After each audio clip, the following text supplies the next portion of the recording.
ಉಪನಿಷತ್.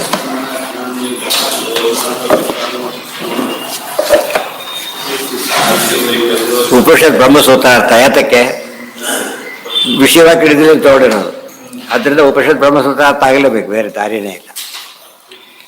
ಈಗ ಜೀವೈಕ್ಯಾಂಗೀಕಾರ್ಯ ವಿಷಯ ಅಹಂ ಬ್ರಹ್ಮಾಸ್ಮಿ ಬಂದಿತ್ತಲ್ಲ, ಅತ್ಯುದ್ರಿಕ್ತ ವಿದೋಷ ಸುಖ ಭಾ ಜ್ಞಾನೈಕತಾನ ಪ್ರಭಾ ಸರ್ವಪ್ರಾಭವ ಶಕ್ತಿ ಭೋಗ ಪರಸತ್ಸಾರಾತ್ಮ ದಿವ್ಯಾಕೃತಿಂ ಸೃಷ್ಟಿ ಸ್ಥಾನ ನಿರೋಧ ನಿತ್ಯ ನೀತಿ ಜ್ಞಾನ ಪ್ರಕಾಶಾವೃತ್ತಿ ಧ್ವಾಂತ ಮೋಕ್ಷ ವಿಮೋಕ್ಷದಂ ಹರಿಭಜಂ ನಿತ್ಯಂ ಸದೋಪಾಸ್ಮಹೆ. ನೋಡಿ, ನಿತ್ಯಂ ಸದಾ ಉಪಾಸ್ಮಹೆ ಅಂತೇಳಿ ಇಲ್ಲೇನು ಮತ್ತು ಅಹಂ ಬ್ರಹ್ಮಾಸ್ಮಿ ಅಂತ ಅರ್ಥ ಹೇಳಿದ್ರು. ಅದಲ್ಲ, ಅಹಂ ಅಂದ್ರೂ ಪರಮಾತ್ಮ, ಬ್ರಹ್ಮ ಅಂದ್ರೂ ಪರಮಾತ್ಮ, ಅಸ್ಮಿ ಅಂದ್ರೂ ಪರಮಾತ್ಮನಾದ್ದರಿಂದ ಇದು ಕಂಡ್ಕೊಂಡವರೆಲ್ಲ ಅಹಂ ಬ್ರಹ್ಮಾಸ್ಮಿ ಹೇಳ್ಕೊಳಕ್ಕೆ ಹೇಳಲಿಲ್ಲ.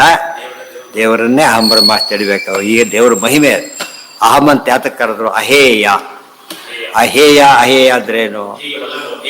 ಹಾತುಂ ಯೋಗ್ಯಂ ಹೇಯಂ, ವರ್ತ್ ಟು ಬಿ ರಿಜೆಕ್ಟೆಡ್. ಪರಮಾತ್ಮ ಎಂಥವ್ರೊಂದು ಯಾವ ಕಾಲಕ್ಕೂ ದೇವರನ್ನು ಮರೆಯೋಕ್ಕೆ ಸಾಧ್ಯ ಇಲ್ಲ. ಇವತ್ತು ಡಾಕ್ಟ್ರಿ ಕೆಲಸ ಮುಗೀತು, ಅವ್ರು ಸ್ವೀಟ್ಗೆ ಲಾಟಿ ಶುರು ಮಾಡ್ತಾರೆ. ಹಳೆ ದಾಟಿ ಆಯಿತು, ಒಬ್ಬರಿಗೆ 100 ರೂಪಾಯಿ ಮಾತಾಡಿ 10 ರೂಪಾಯಿ ಕೊಡೋಕೆ ಹೋಗ್ತಾರೆ, ಕೆಲಸ ಮುಗಿದೋಯ್ತು. ಆದರೆ ದೇವ್ರು ಎಂಥವ್ರು ಅಂತ ಕೇಳಿದರೆ ಯಾವ ಕಾಲಕ್ಕೂ ದೇವ್ರ ಬಿಡ್ಲಕ್ಕೆ ಬರೋದಿಲ್ಲ. ಯಾವ ಕಾಲಕ್ಕೂ ಕಣ್ಣೇ ಇಲ್ಲ, ಆ ಸೂರ್ಯನ ಲಿಂಕೇ ಇಲ್ಲ ಅಂತ ಕಳ್ಕೊಂಡ್ಬಿಟ್ಟ ಈಗಾಗಲೇ. ಆದರೆ ಹಾಗಲ್ಲ, ಪ್ರಾಣ ಇರಲೇಬೇಕಲ್ಲ. ದೇರ್ಫೋರ್ ಇಬ್ಬರು ಅಹೇಯರು ನಮಗೆ. ಪ್ರಾಣದೇವರು ಅಹಂ ಶಬ್ದ ವಾಚ್ಯರು, ಅಹಂ ಶಬ್ದಕ್ಕೆ ಅಭಿಮಾನಿ ದೇವತೆಗಳಿವರು, ಪ್ರತಿಪಾದ್ಯ ದೇವತೆ ಪರಮಾತ್ಮ. ಆ ದೃಷ್ಟಿಯಿಂದ ವಾಯುದೇವರನ್ನ ಎಂದೂ ಬಿಡ್ಲಕ್ಕೆ ಬರೋದಿಲ್ಲ, ಪ್ರತೀಕ, ಮುಖ್ಯ ಪ್ರತೀಕ. ದೇವ್ರನ್ನ ಬಿಡ್ಲಕ್ಕೆ ಬರೋದಿಲ್ಲ, ಮುಖ್ಯ ಆರಾಧ್ಯ ಆ ಥರ. ಆ ದೃಷ್ಟಿಯಲ್ಲಿ ದೇವ್ರನ್ನ ಅಹಂ ಅಂತ ಕರೀತಾರೆ. ಇವತ್ತು ನಮ್ಮನ್ನು ಅಹಂ ಅಂತ ಯಾಕೆ ಕರ್ಕೋತೇವೆ ಹೇಳಿ ನೋಡೋಣ? ನಮ್ಮೇ ನಾವು ಮೈಲಿಗೆ ಹಾಕ್ತೀವ? ಇಲ್ಲ. ಯಾಕಿಲ್ಲ? ಇವತ್ತು ಸೌತ್ಕ ಬಂತು ಅಂತ ಕೇಳಿದರೆ ನನಗೆ ಸೂತ್ಕ ಅಂತ ಹೇಳ್ತಾನೆ, ನನ್ನ ಕೈಗೆ ಸೂತ್ಕ, ಕಾಲಿಗೆ ಸೂತ್ಕ ಅನ್ನೋದಿಲ್ಲ. ಕೊಡೆ ಆದಾಗ ಕೈ ಕೊಡೆ ಆಯಿತು, ಕಾಲು ಕೊಡೆ. ಸೂತಕ ಹಬ್ಬದು ಯಾವುದಕ್ಕೆ ಬರೋದು? ಹೊರಗಿರೋ ವ್ಯಕ್ತಿ ಬರುತ್ತೆ. ಆದ್ದರಿಂದ ಅಲ್ಲಿ ತಗೊಂಡಿದ್ದಾರೆ. ತಾನೊಂದು ಎಲ್ಲಿ ಎಲ್ಲ ಸೇರಿಸಿ ಸೂತಕ. ಕೈಲಿ ಮುಟ್ಟಿದ್ರೆ ಪರವಾಗಿಲ್ಲ, ಬಾಯಲ್ಲಿ ಮುಟ್ಟಬಾರದು, ಹಾಗೆಲ್ಲ ಇಲ್ಲ. ಸೂತಕ ಬಂದು ಏನು ಮುಟ್ಟಿದ್ರು ಕೂಡ ಬಯಲಿಗೆನೆ.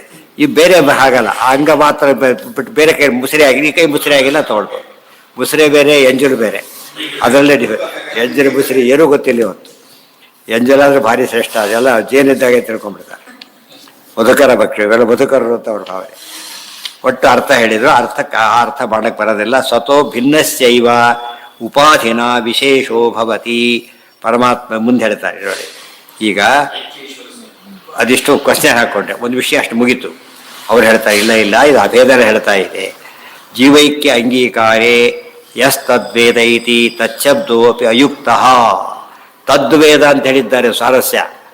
ಅಲ್ಲಿ ಬಂತಲ್ಲ, ಯಥೋವಾಚೋ ನಿವರ್ತತೆ. ಯಸ್ ತದ್ವೇದ ಕಿಂ ರುಚಾ ಕರಿಷ್ಯತಿ. ದೇವ್ರ ಬಗ್ಗೆ ಗೊತ್ತಾದ ಮೇಲೆ ಯಾರಿಗೆ ಪೋಸ್ಟ್ ಮಾಡ್ಲಿಕ್ಕೆ ಕೊಟ್ಟಿದ್ರೆ ಅವರೇ ಬಂದಾಗ ಮತ್ತೆ ಪೋಸ್ಟ್ ಆಫೀಸ್ಗೆ ಹೋಗ್ಬೇಕಾ? ಅದಕ್ಕೆ ಯಾವ ದೇವರನ್ನ ಉಪವಾಸ ಅರ್ಥ ಮಾಡ್ಕೊಳ್ಳೋದವ್ರು ವೇದ ಓದಿದ್ದು ವೇಸ್ಟ್ ಅಂತ ಕರೆದು, ವೇಸ್ಟ್ ತತ್ ಅಂತ ಕರೆದ್ರು. ನೀನೇ ಆಗಿದ್ರೆ ನಿನ್ನಂತ ಅವನಂತ ಯಾಕೆ ಕರಿತಿದ್ರು? ಅವನ್ನ ತಿಳ್ಕೊಳ್ಳೋದೇ ಹೋದ್ರೆ ಅಂತ ಹೇಳಿದ ಮೇಲೆ ನಮಗೂ ದೇವರಿಗೆ ಏನು ಬಂತು? ಇನ್ನೊಂದು ಕೆಲಸ ಮಾಡೋಣ, ನಮ್ಮನ್ನು ತಿಳ್ಕೊಂಡ್ರೆ ಮೋಕ್ಷ ಅಂತ ಆಗೋದು. ನಮ್ಮನ್ನು ತಿಳ್ಕೊಂಡು ಆಯ್ತಲ್ಲ ಈಗಾಗಲೇ, ಯಾಕೆ ಮೋಕ್ಷ ಆಗಿಲ್ಲ? ನಮ್ಮ ತಿಳ್ಕೊಂಡಾಗಿಲ್ವ ಈಗ? ಅಂದಮೇಲೆ ನಮ್ಮ ತಿಳ್ಕೊಂಡ್ರೆ ಆಗೋದಿಲ್ಲ ಅಂತ ಅರ್ಥ. ಯಾರನ್ನು ತಿಳ್ಕೊಂಡ್ರೆ ಮೋಕ್ಷ? ಅವರು ಧ್ರುವ ತಿಳ್ಕೊಂಡ, ಬಯಸ್ಕೊಂಡ, ಅಲ್ಲಿ ಉಪವಾಸ ದೇವ್ರು ಸಿಕ್ಕ ಬಿಡುಗಡೆ ಬಂದ್ಬಿಟ್ಟು ನೋಡಿ. ಆಗಿದ್ದು ದೇವ್ರ ದರ್ಶನದಿಂದ ಮೋಕ್ಷ ಆಯ್ತೆ ಹೊರತು ತನ್ನಿಂದ ಆಗಲಿಲ್ಲ. ಅದು ನಮ್ಮನ್ನು ಯಾವಾಗಲೂ ಪ್ರತ್ಯಕ್ಷನೇ. ಅಂದಮೇಲೆ ನಮಗೆ ಯಾಕೆ ಮೋಕ್ಷ ಆಗಿಲ್ಲ? ಸೊ ನಮ್ಮ ಜ್ಞಾನದಿಂದ ಮೋಕ್ಷ ಇಲ್ಲ ಅಂತ ಅರ್ಥ.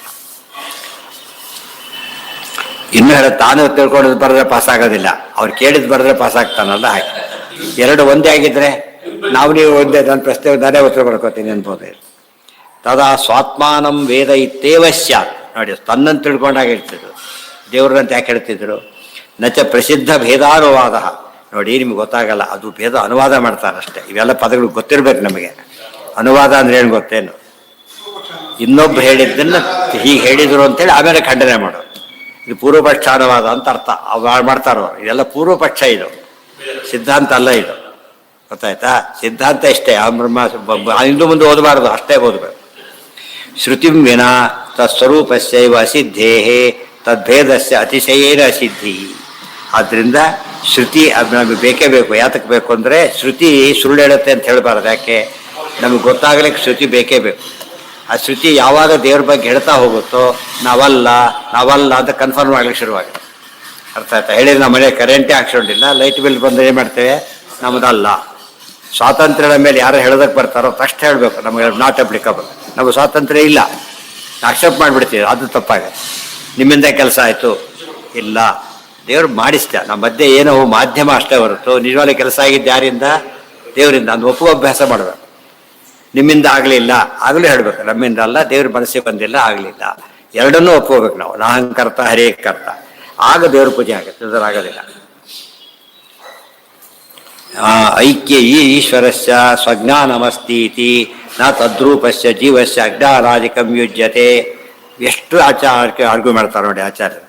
ಅವನ್ ತಿಳ್ಕೊಂಡ್ರೆ ಮೋಕ್ಷ ಆಗುತ್ತೆ ನಮಗೆ ಅಂತ ಹೇಳೋದಾದ್ರೆ, ಆತಗೆ ಅಜ್ಞಾನನಾಗಿದ್ರೆ, ಅವನ ಅಜ್ಞಾನಿ ಆಗಿದ್ರೆ ಅವನು ತಿಳ್ಕೊಂಡು ನಮ್ಮ ಜೊತೆ ಬರಬೇಕಾಗಿತ್ತು, ಕ್ಯೂನಲ್ಲಿ ಬಂದಿಲ್ಲ ಅಂದಮೇಲೆ ಆತಗೆ ಅಜ್ಞಾನ ಇಲ್ಲ ಅಂತ ಅರ್ಥ. ನಮ್ಮ ಅಜ್ಞಾನದ ಪ್ರೂವ್ಡ್, ಅದೇ ಪ್ರೂವ್ ಮಾಡಬೇಕಾಗಿಲ್ಲ. ಯಾರನ್ನು ತಿಳ್ಕೊಬೇಕಾಗ, ಅಜ್ಞಾನ ಇಲ್ಲದೊಂದು ತಿಳ್ಕೊಬೇಕು. ಅಜ್ಞಾನ ಇಲ್ಲದ ಯಾರು, ಪರಮಾತ್ಮ ಒಬ್ಬನೇ. ಅದಕ್ಕೆ ಬಂಧಕೋ ಭವಪಾಶೇನ ಭವಪಾಶಾಚ್ಚ ಮೋಚಕಃ ಐಕ್ಯ ಯುಜ್ಯತೆ. ಉಪಾಧಿ ಭೇದ ಅಂಗೀಕಾರ ಅಲ್ರಿ, ಮತ್ತೆ ಭೇದ ತೆಗೆದೆಲ್ಲ ಒಪ್ಕೊಂಡಿರಲಿಲ್ಲ, ಇಲ್ಲ ಉಪಾಧಿಕ ಭೇದ ಇದೆ, ಉಪಾಧಿಯಿಂದ ಭೇದ ಆಗಿದೆ. ಅಲ್ಲಿ ಉಪಾಧಿ ಕಾರಣ ಪೂರ್ತಿ ನೆನಪು ಮಾಡ್ಕೋಬೇಕ. ಉಪಾಧಿ ಏನು ಮಾಡೋ ಶಕ್ತಿ ಹೊಂದಿಲ್ಲ, ಭೇದ ಕ್ರಿಯೇಟ್ ಮಾಡಕ್ಕೆ. ನಾವು ಎಷ್ಟೇ ಬಟ್ಟೆ ಚೇಂಜ್ ಮಾಡಿದ್ರು ಕೂಡ ನಾವೇ. ಬಟ್ಟೆಗೆ ಏನು ಗೊತ್ತಾಯ್ತು ಈಗ, ಬಟ್ಟೆಯಿಂದಾಗಿ ಅವನ ಆಕೃತಿ ಸ್ವಲ್ಪ ಬೇರೆ ಕಾಣಿಸುತ್ತೆ ಹೊರತು ವ್ಯಕ್ತಿ ಬೇರೆ ಆಗಲಿಲ್ಲ, ವ್ಯಕ್ತಿ ಅವನೇ. ಸೊ ಉಪಾಧಿಯಿಂದ ಏನಾದ ಅವನೀಗ, ಉಪಾಧಿಯಿಂದ ಸ್ಥಾನಕ್ಕೆ ಹೋಗ್ತಾನೋ, ಆಫೀಸ್ಗೆ ಹೋಗ್ತಾನೋ ಅಂದ್ರೆ ಡ್ರೆಸ್ ಹೇಳ್ಬೋದು. ಮಡಿಮೆ ಚೂಟ್ ಮಾಡಿದ್ರೆ ಸ್ಥಾನಕ್ಕೆ ಹೋಗ್ತಾರೆ, ಊಟಕ್ಕೆ ಕೊಡ್ತಾರೆ, ಅಥವಾ ಇಲ್ಲಾದ್ರೆ ಆಟಕ್ಕೆ ಅಷ್ಟೇ ಅವ್ರದ್ದು ವ್ಯಕ್ತಿ ಅವನೇ. ಅಂದರೆ ಉಪಾಧಿ ಅಲ್ಲ, ಉಪಾಧಿ ಆ್ಯಕ್ಚುಲಿ ಬಟ್ಟೆ ಉಪಾಧಿನೇ. ಉಪಾಧಿ ಏನು ಶಕ್ತಿ ಇಲ್ಲ, ಇಲ್ಲಿ ಹೋದ್ರೆ ದಿವಸ ಅದೇ ಯೂನಿಫಾರ್ಮ್ ಹಾಕೊಂಡು ಹೋಗ್ಬೇಕಾಗ್ತಿತ್ತು ಅವನು, ಅದೇ ರೀತಿ ಇರಬೇಕಾಗಿತ್ತು. ಆ ರೀತಿ ಇಲ್ಲ, ಗೊತ್ತಾಯ್ತಾ? ತೆರ್ಫಾರ್ ಹಿಂದೆ ಕ್ರಿಕೆಟ್ ಪ್ಲೇಯರ್ಸ್ಗೂ ಇರಲಿಲ್ಲ, ಆಮೇಲೆ ಶುರು ಮಾಡಿದ್ರು ಅಷ್ಟೇ. ಎಲ್ಲ ಸಿವಿಲ್ ಡ್ರೆಸ್ದಲ್ಲೇ ಆಟ ಆಡ್ತಿದ್ದು. ಆಮೇಲೆ ಏನು ಸುಮ್ಮನೆ ಒಂದು ಇನ್ನು ತೋರಿಸೋಕ್ಕೋಸ್ಕರ, ಅವೆಲ್ಲ ಉಪಾಧಿಗ ಅಷ್ಟೇ, ಇದೇನು ಹೇಳಬೇಕಾಗಿಲ್ಲ. ಮುಂದೆ ಉಪಾಧಿ ನಿಮಿತ್ತ ದೋಷಾಶ್ಚ ಉಭಯೋರಪಿಸ್ಯು. ಇಲ್ಲಿ ಉಪಾಧಿ ಬಂದಿದೆ ಅಂತ ಹೇಳಿದರೆ ಯಾರಿಗಪ್ಪ ಇದು ಹೊಸ್ತ, ಅಲ್ಲಿ ಹೇಳಿಲ್ಲ ಆಚಾರ್ಯ, ಇಲ್ಲಿ ಹೇಳ್ತಿದ್ದಾರೆ. ದೇವ್ರಿಗೆ ಉಪಾಧಿ ಬಂದ ಮೇಲೆ ದೋಷ. ಇವತ್ತು ಉದಾಹರಣೆಗೆ ಒಂದು ಬಟ್ಟೆ ಇದೆ, ಈ ಕಡೆ ಒಬ್ಬರು ಆ ಕಡೆ ಒಬ್ಬರು ಹಿಡ್ಕೊಂಡಿದ್ದಾನೆ. ಇಲ್ಲ ಬೈಲಿಗೆ ಆದರೆ ಇಬ್ಬರು ಬೈಲಿಗೆ, ಇಬ್ಬರು ಬೈಲಿಗೆ, ಒಬ್ಬರು ಬರೀ ಒಬ್ಬರು ಬೈಲಿಗೆ ಹೇಗೆ ಆಗ್ತಾರ?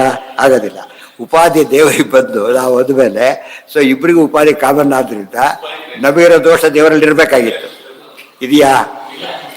ಆ್ಯಕ್ಚುಲಿ ಅದು ಹೇಳ್ತೀವಲ್ಲ, ಇದು ಶಾಸ್ತ್ರದ ಜೋಕ್ಸ್ ಅಂತೀವಲ್ಲ, ಆ ಥರ ಇವನು ಮಡಿ ಅವ್ನು ಮಡಿ ಅಂತ, ಮಡಿ ಎಲ್ಲ ಏನರ್ಥ. ಈಗ ಉಪಾಧಿ ಟಚ್ ಆಯಿತು ಅಂದಮೇಲೆ, ಅವನಿಗೆ ಟಚ್ ಆಗಿಲ್ಲ ಅಂದಮೇಲೆ ಅವನ ಪಾರ್ಟ್ಸ್ ಅಲ್ಲ, ನಾವು ಹಾಗಿದ್ರೆ ಅವನ ಪಾರ್ಟ್ಸ್ ಅಲ್ಲ.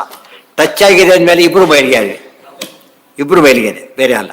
ಅದಕ್ಕೆ ನಮ್ಮ ಪದ್ಧತಿ ಏನಿದೆ, ಬಯಲಿಯನ್ನು ಬಿಟ್ಟರು ಸ್ನಾನ ಮಾಡಬೇಕಲ್ಲ. ಅದಕ್ಕೆ ಇದೊಂದು ಬರೀ ನಮ್ಮ ಬಿಟ್ಟರು ಸ್ನಾನಕ್ಕಲ್ಲ, ಇದೆಲ್ಲ ಸತ್ವಕ್ಕೆ ಅಪ್ಲೈ ಮಾಡ್ಕೋಬೇಕು, ಬರೀ ಸ್ನಾನಕ್ಕೆ ಅಪ್ಲೈ ಮಾಡ್ಕೋಬಾರ್ದು. ದೇವರ ಬಗ್ಗೆ ನಾವು ಎಚ್ಚರ ಇರಬೇಕು ಅಂತ.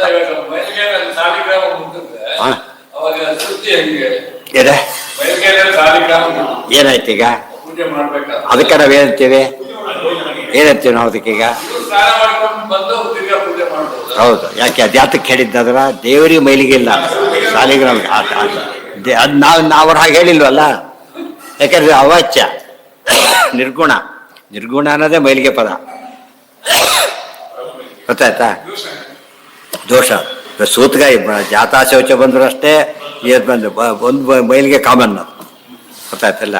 ಅದರಿಂದ ಈಗ ಹೇಳ್ಬೇಕಷ್ಟೇ. ಅವರು ಬ್ರಹ್ಮನ ಮೈಲಿಗೆ ಸ್ವಲ್ಪ ಕಡಿಮೆ ಆಗಿದೆ, ಜಾಸ್ತಿ ಮೈಲಿಗೆ ಆಗಿದೆ. ಮೈಲಿಗೆ ಆದ್ರೆ ಬ್ರಹ್ಮತ್ವ ಹೋಯ್ತು ಅವ್ರಿಗೆ.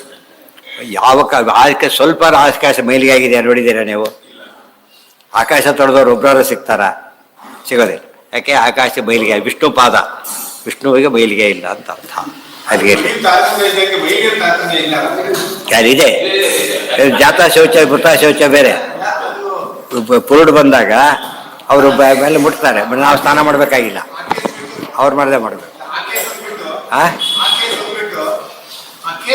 ಅಲ್ಲ, ಅದೇ ಸೂತ್ರ ವೆರೈಟಿ ಬಂತಲ್ಲ ಈಗ. ಮೈಲಿಗೆ ಬೇರೆ, ಮೈಲಿಗೆ ಅವ್ರು ಮುಟ್ಟೋದು ಬೇರೆ. ಮೈಲಿಗೆ ಅವ್ರು ಮುಟ್ಟಿಬಿಟ್ರೆ ಸ್ನಾನ ಮಾಡಿದ್ರೆ ಸಾಕು. ಆದರೆ ಅವ್ರು ಸ್ನಾನ ಮಾಡಿದ್ರೆ ಸಾಲದು, 10 ದಿವಸ ಕಡಿಬೇಕು ಅವ್ರು. ಅದು 3 ದಿವಸ ಮೈಲಿಗೆ ಬೇರೆ, 10 ದಿವಸ ಬೇರೆ, 1.5 ದಿವಸ ಮೈಲಿಗೆ ಬೇರೆ, 10 ದಿವಸದ ಬೇರೆ. ಅದರಿಂದ ಹೇಳಕ್ಕೆ ಬರಲ್ಲ. ಮೈಲಿಗೆ